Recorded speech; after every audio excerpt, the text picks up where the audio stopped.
guys, DDK Infotech here. Today we'll be going over 5 new Microsoft Teams features that make your workday faster and more efficient. The first new feature is drafts. It can be found under Quick Views.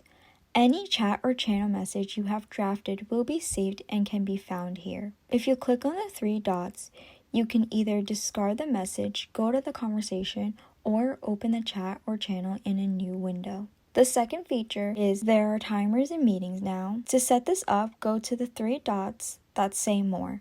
Click on Timer. You can set how long you want it for and press Start. Once it begins, everyone else in the meeting can see this as well. When it's approaching the end, the bar will turn red and signal to everyone the activity or meeting is going to end soon. This is great for keeping everyone on track when presenting, doing an activity, or in breakout rooms. The third feature is meeting recordings. Now when you go to record a meeting, you will be asked what language will be spoken so it can accurately transcribe the meeting. You can also choose what to record, so it can be video and audio, or you may only need the audio. Press record and now it begins. Moving on to the fourth feature. Now we have a quick and easy way to go to any chat or channel. When you hit CTRL G, it takes you up to the top and allows you to easily go to any chat or channel.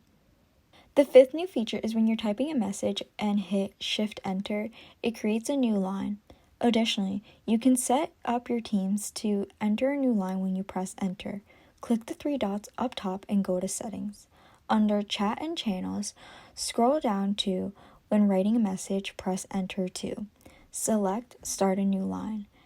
Now, when you hit Enter, a new line will start instead of sending the message. To send a message, you can either click the Send button or use Control Enter. Thank you for watching. I hope these new features simplify your workflow and help you stay organized.